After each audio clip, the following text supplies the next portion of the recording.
3 days, and you can join our online conversation. You can join our online conversation by following at FITC, and the event hashtag is FITC Toronto, so all one word. And so our next speaker is here today to offer us a simple solution to a complex problem. With a multidisciplinary background ranging from sound to interaction design and telecommunications, he currently works as a concept designer for IBM's Watson Lab in Austin. Please give Tim Stutts a warm welcome.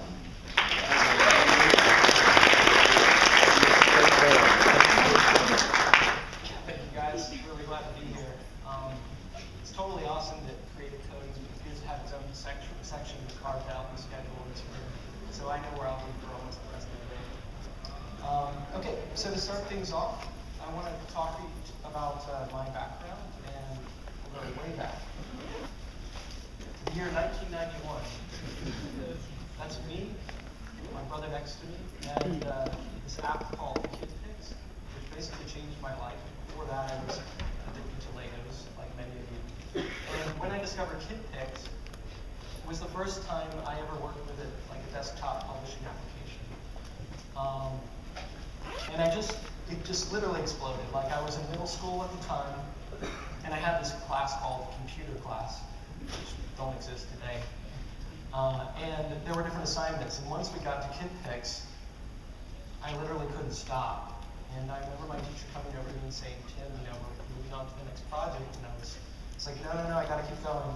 Gotta build like ants digging in the ground and doing every possible animation I could think of. And I ended up with about 30 projects in KidPix by the end of the class. I narrowly passed the class with a C, but I got A+ on the KidPix portion.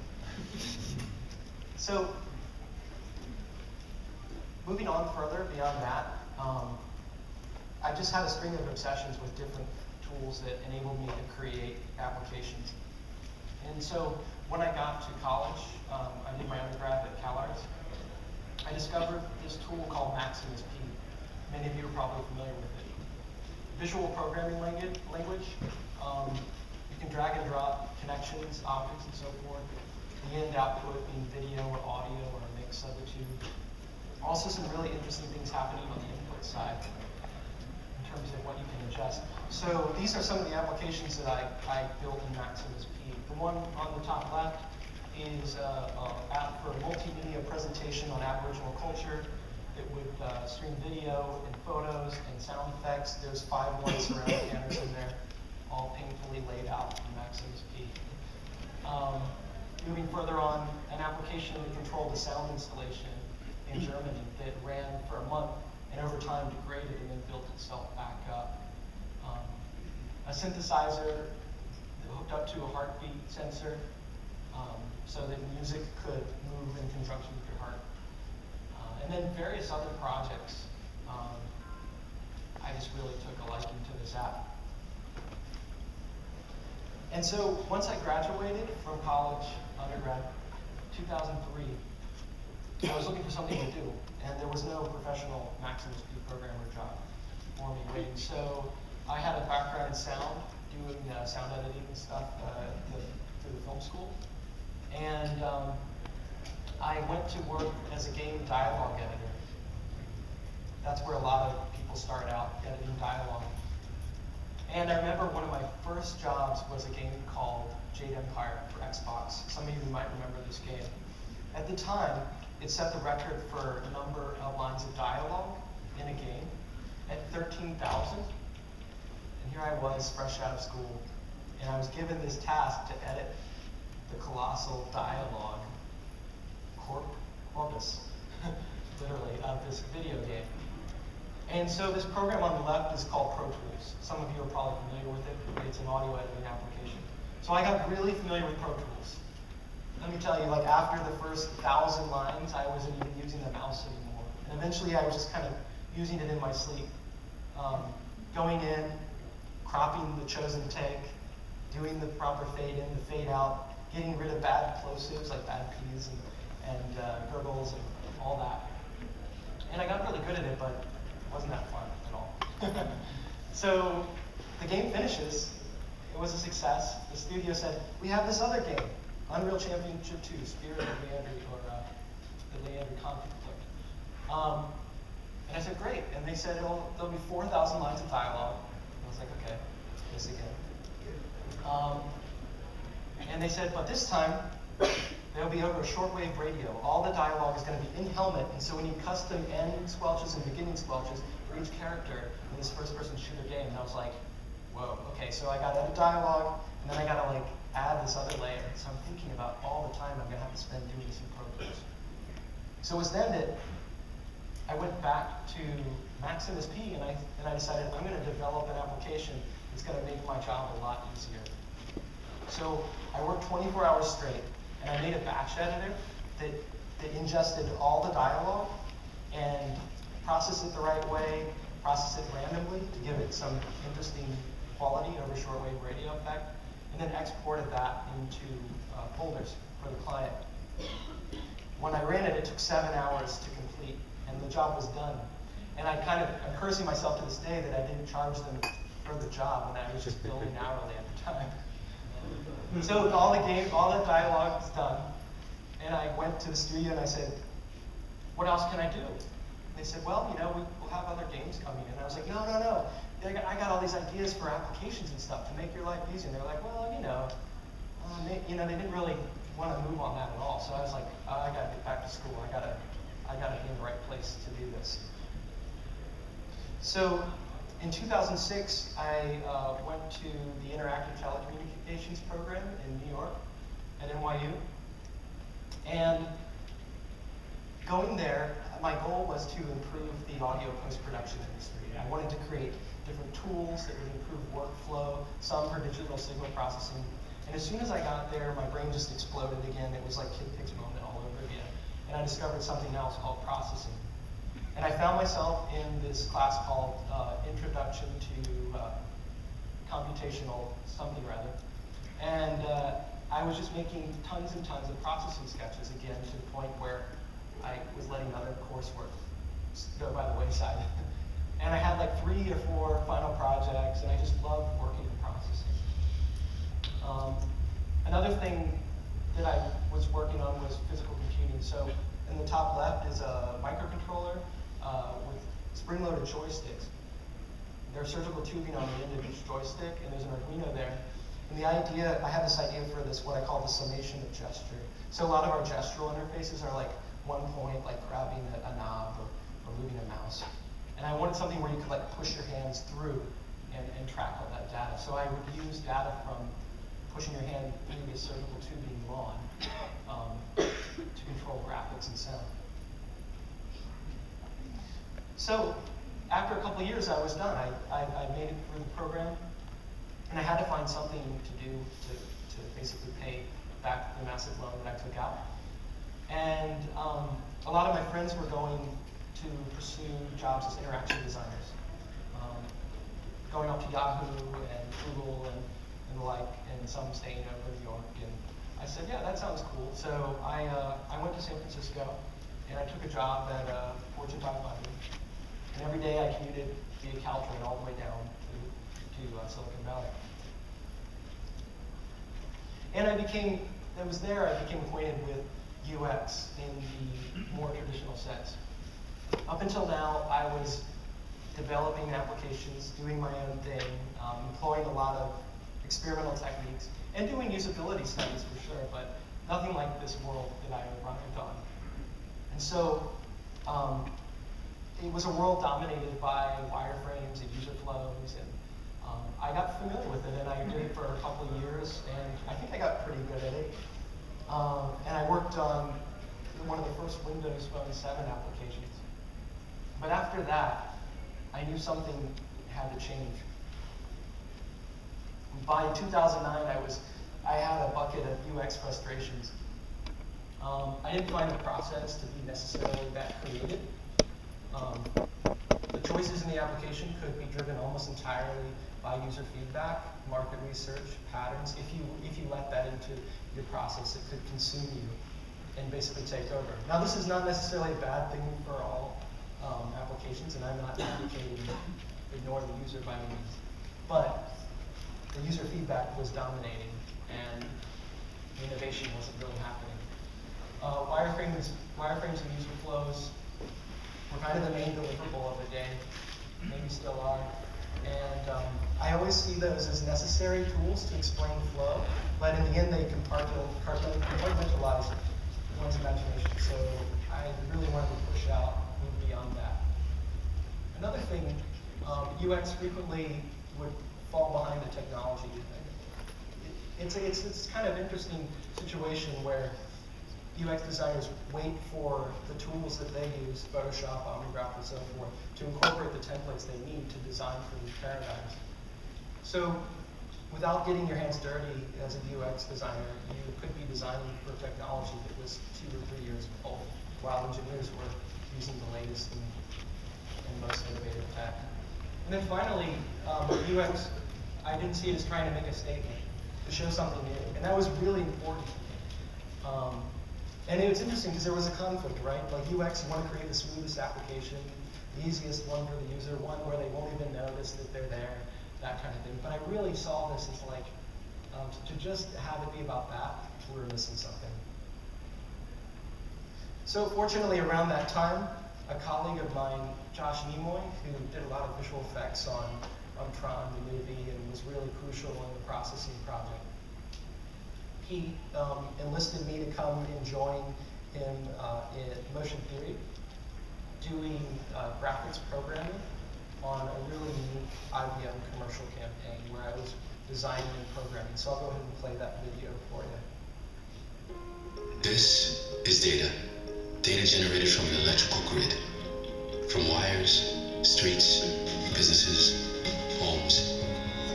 When you can harness data, you can do things you couldn't do before. Prepare for alternative energy sources. Accelerate the adoption of electric vehicles. Help prevent blackouts. See the data from energy usage as it happens, and you can do what they're doing in places like California and build a smarter energy system. Let's build a smarter planet. So the commercial's about 4 years old now, but it's still one that I regard as really important to my career, and maybe an important time for motion graphics. Because now a lot of the tools, After Effects, Maya, and so forth, have advanced where they do a lot of interesting particle system effects that you might be able to create. But at the time, the directors wanted a commercial that was very data inspired. We needed to feed a lot of data into it. We wanted to give it this organic feel and recursive quality that you couldn't get with the out-of-the-box tools like After Effects. And so they enlisted a bunch of creative coders to use processing and open frameworks. And the way the process worked is they would take this live action footage. You'd have more traditional people in the studio who would create models, geometries over the live action things in the shot that would track to those objects. And then creative coders and some Maya and Cinema 4D guys would track various effects to those models. So here, this shot was done with open frameworks. You can see line work kind of linking the different things. And so it's all 3D linked to models over the live action footage. Here's a video of what that looks like. To kind of tie it back into interaction design, I created an application for every single effect. It sounds kind of tedious, but they had the time and the budget to do this. So like with this thing, I had custom inputs for each of these elements so that art directors could sit over and basically direct how these were put together or how they looked in the final output. Did some interesting things with color and generative forms that are typical of creative coding. In this other shot, we have overhead city with electricity moving through the city. And so to create this, I used processing, and I built this little grid of these lines, these particle trails with curves. And then I created an application to guide them around the buildings. At the time, I don't think my knowledge of programming was advanced enough to actually get these things to dart around through the blocks and so forth. So I built an app where I could do mouse clicks around the buildings, and those particle trails would follow, and got this kind of unique looking effect. Then in the commercial, there's also a shot of of a Tesla car being charged. So here, programmed in OpenGL, Open Frameworks, a geometry on top of that thing. It has a complexity that it might be difficult to create in Maya. In Maya, you'd want to model this out and so forth. But with this, there were actually, I believe this one has millions of tiny little colored panels. And it doesn't nearly run in real time. I mean, it took like 30 seconds per frame to render. But in the end, it gets baked into the shot and cracks to the shot. So that was a really interesting experience. So talking more about creative coding, I think most people in the crowd are pretty savvy to it. There are arguably different definitions of it. What I originally understood it as creative being the commercial world, like for instance, a creative is one who creates, and coding kind of merge together. So, but over time, people have understood it in different contexts, and people are working in creative coding, doing generative graphics for brands, big data visualizations, natural user interfaces, a lot of topics that are explored in this talk. The common link is that the process of programming and design are merged, and that's something that's always been really interesting to me. And so the end result of a lot of this work could be labeled as shiny. And it's a good thing, because I think a lot of the work people create with these tools is richly beautiful. And these are some of the things I've created over the years using various things like processing and open frameworks. Some of these are motion stills. But I always longed to tie this back to functionality. And even though I was a little bit misguided originally with my UX endeavor, I was still a passionate application designer, and I really wanted to bring some of these things into the fold.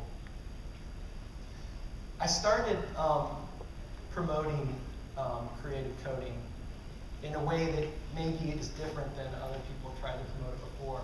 I reached out to my peers, and I gathered a list from all my peers of all the studios in the world that I could gather that were using creative coding in the process. So commercial studios, products, so forth, and built up quite a list. And this article that I wrote about it, along with the list, went up pretty high on Y Combinator, and actually got me enough attention where I was discovered to do the talk that I'm doing today.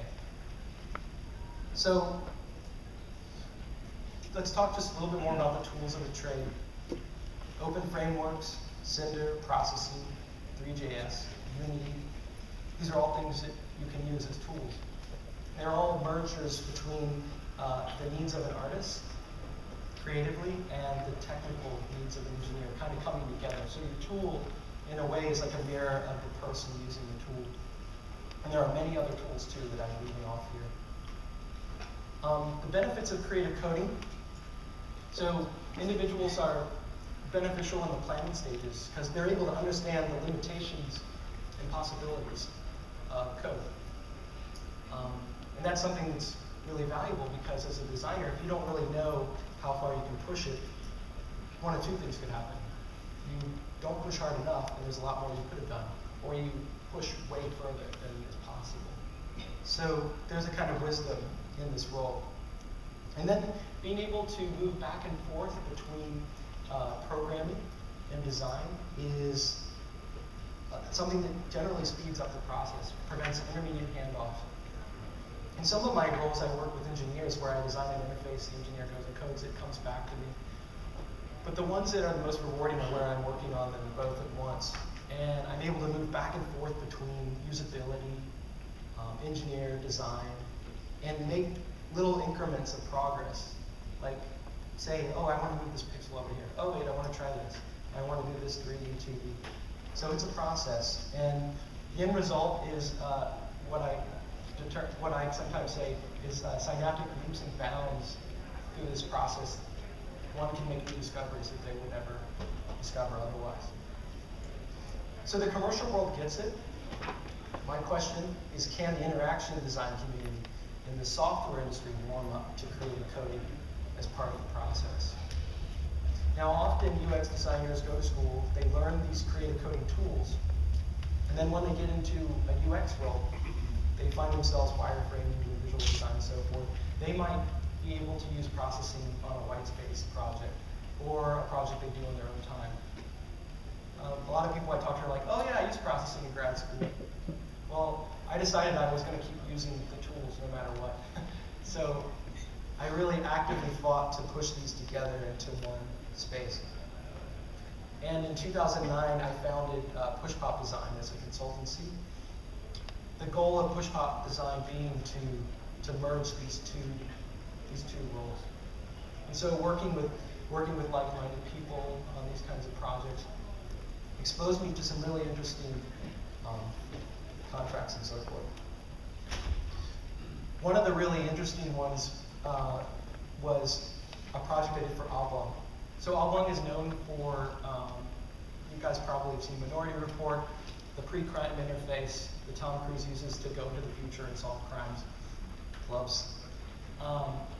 They're originally known for that. Their founder, John Underkoffler, worked on that technology while at MIT. But after the movie, Spielberg kept getting calls about, hey, you know, companies like, we want this technology. You know what he was using? So Spielberg would basically get Oblong involved and pass it off. And so John Underkoffler built a whole company from that. And originally was exploring things with gloves, but now has moved into kind of like a futuristic conferencing solution with multiple screens and wand interfaces and so forth called Mezzanine. And when I worked for Oblong, they had me work on a different demo, which at the time they were doing stuff with hand tracking. And the Connect API wasn't to the point where we could discern different fingers and thumbs and so forth. We just had hands. And so Oblong was working on some computer vision techniques to gather the gestures, to learn, you know, between this and this with different confidence margins. So I'll show you the video of a demo that I made for them. It's I programmed and designed this.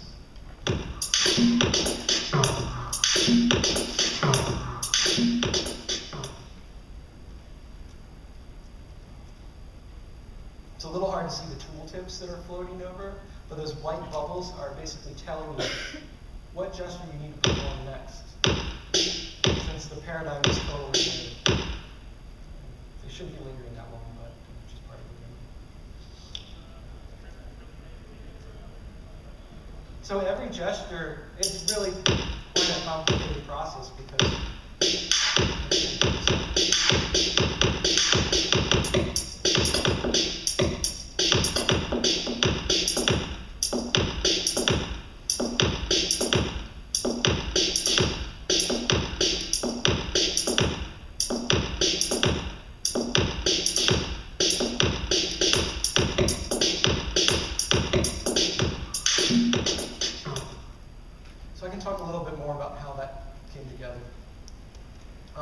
I started out doing a lot of hand sketching, a lot of research, looking at some of the demos other people had created in the lab.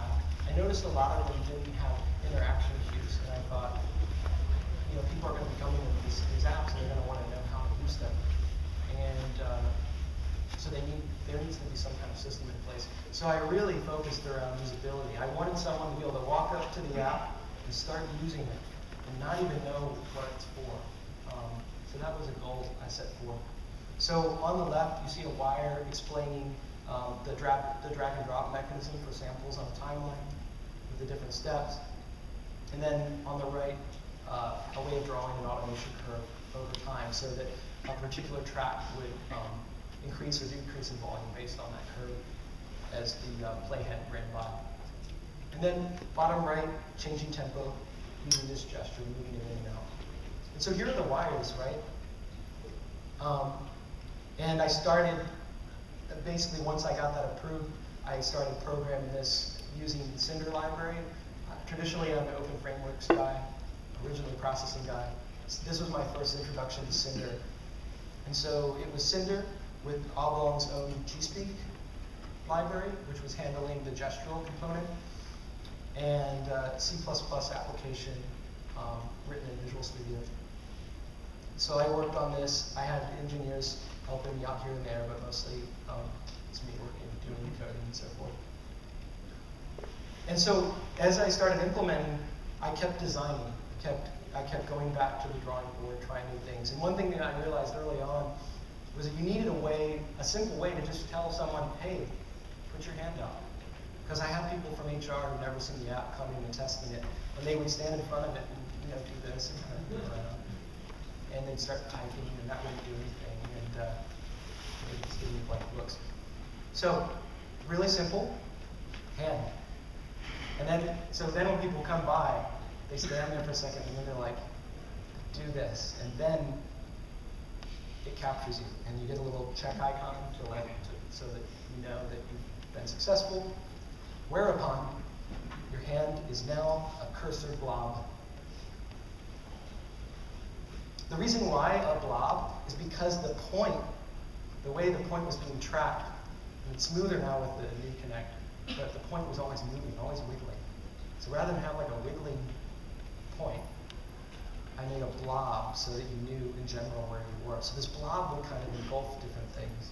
So if you drag this blob over a sample, it would become a square to conform to the sample. And then you could grab and move that sample along the timeline. You could also do things like draw automation curves. This was kind of an interesting interaction challenge because I wanted someone to grab the head of the curve and drag all the way to the end. And so as they're dragging, there's kind of this finish line on the other side. And that yellow line gets bolder and bolder. And so you're about there. And then it says open. And so when you release, you complete the curve. Other things that I did, I like the symbols, like the universal symbols for play and pause and a familiar metronome symbol. But I didn't want like a big help file to have people go and learn how to use the application. I wanted them to learn on the fly. So I just assumed if you're drifting around and you're moving this cursor, you might eventually say, how do I play and pause? And so you would drift your hand over to the bottom left. Aha, and then this tooltip comes up and tells you exactly what you need to do for those gestures. You move away and start doing this to play and pause. The same with tempo. If you drift over there, there's a nice instructional cue to show you what to do. And if you actually start to follow the cue will change too. Like it's not just like here's what you do, now go to the next step. It's like you can see the cue moving as you're using the app. So there's no interrupt there. And then finally, one of the things the computer vision team was really keen on was having interactions be instantaneous.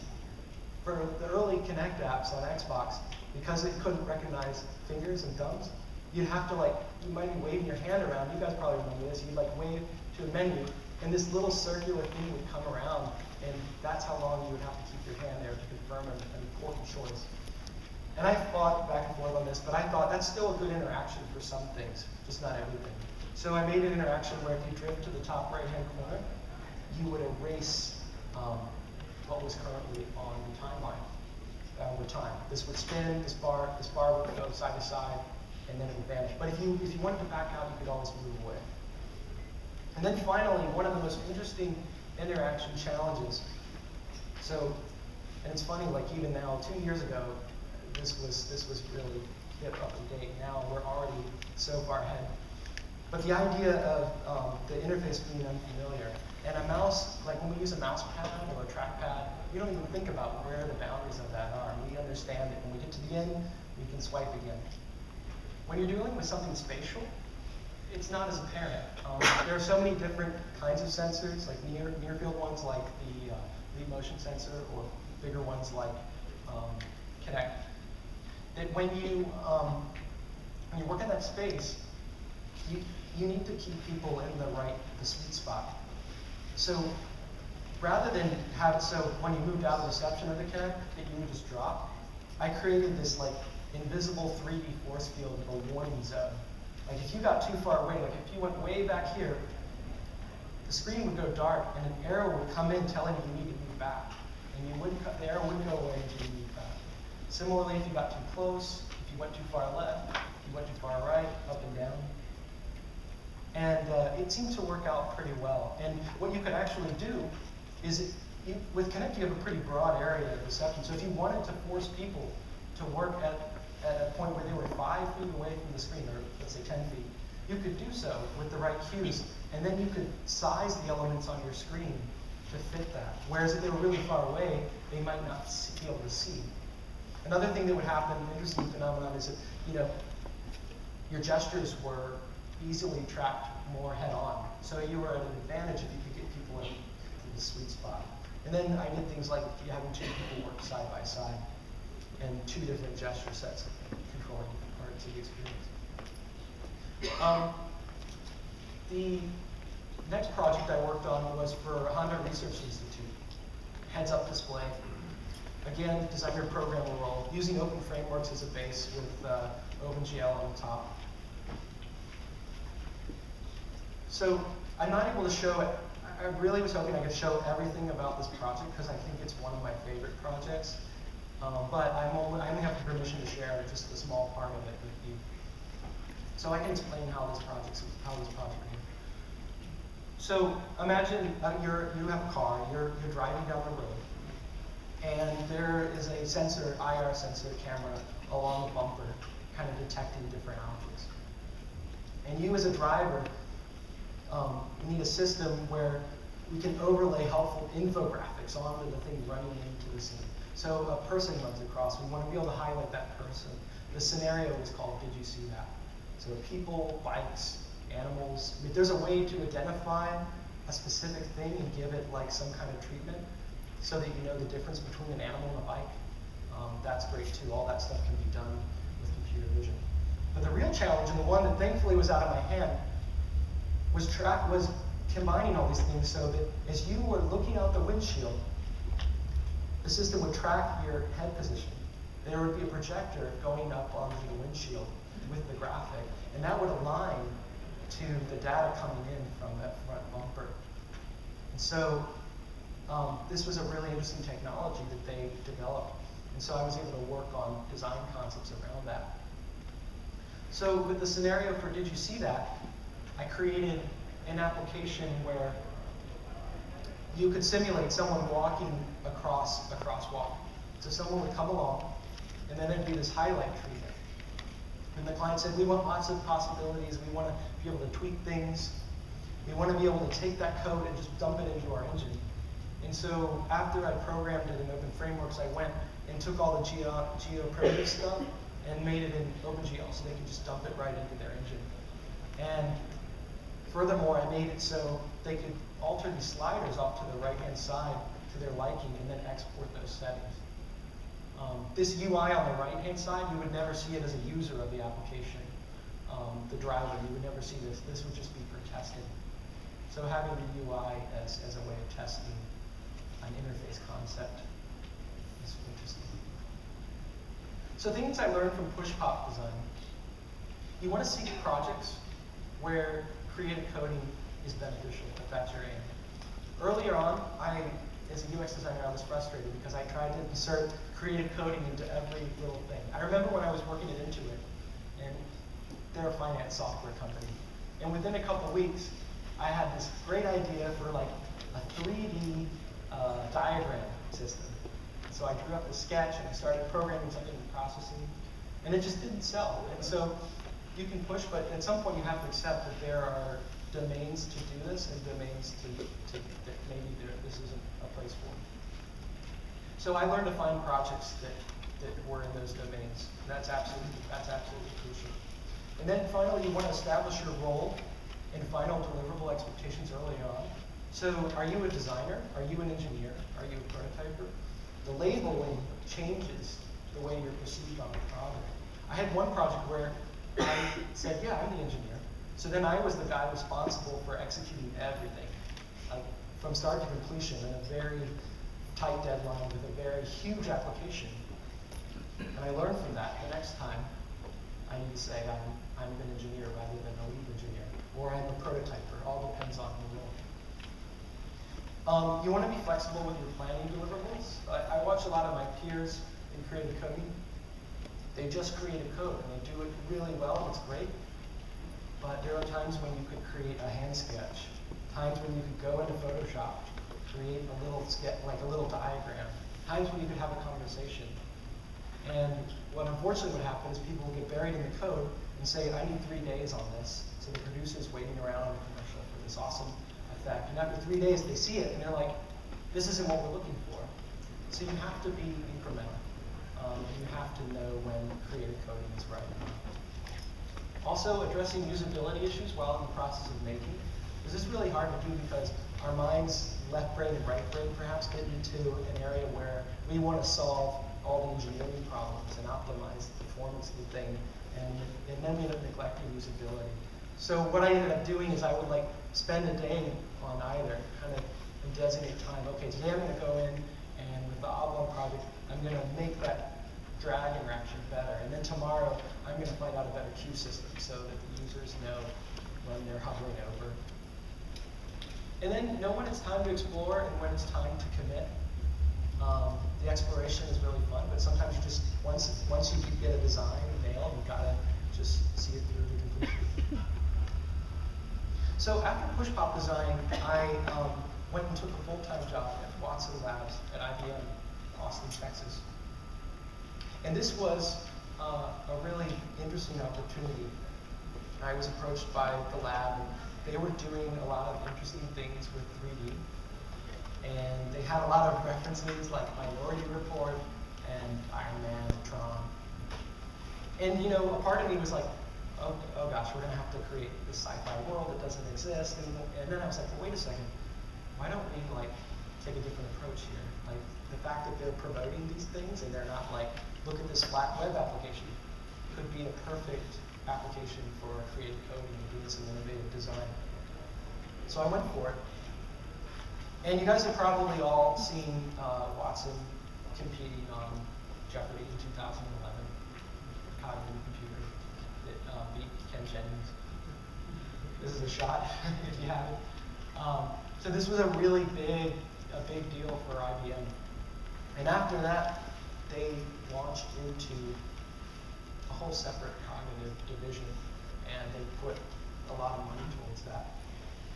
And in our lab, we have the luxury to be on the cusp of innovation. We can try out ideas that other groups aren't able to try out. We have 3D programmers, Unity developers. We have people who are computational biologists and so forth. And one of the things we worked on early on was taking that original Flash avatar programmed by Joshua Davis and porting it to Unity. So now we have it ported into Unity. There's a lot of other really interesting projects around cognitive that I can't really show at this time. I would love to. But I will say that there are interesting places for 3D and adaptive UI and creative coding to come into play. And I'm also doing a lot more hand sketching here than I've ever done before. It's about half of the time pen and paper. So why will more interaction designers code in the future? This is a belief that I have. So as the technology advances, these what you see, what you get kind of tools, I believe there will be a separation where nowadays if you're going to design a flat web application, it's pretty easy to find a template, plug it in, have your button rollovers and so forth, and everyone knows, oh, this is how it works. But as we go off into different directions with our interfaces, these tools are going to become less and less capable of taking us into the future and keeping up with the pace of technology.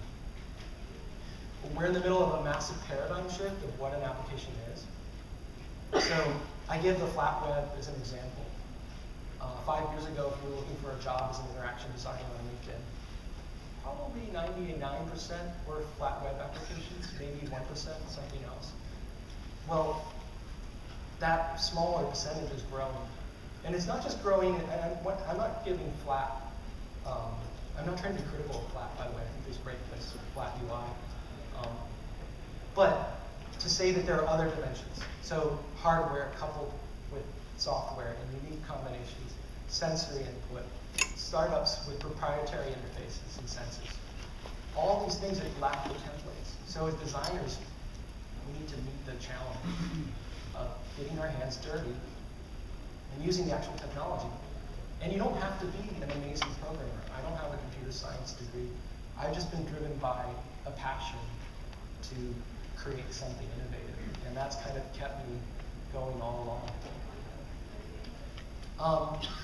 Finally, design education programs are producing more and more students with hybrid designer programmer skill sets to meet the challenges of tomorrow.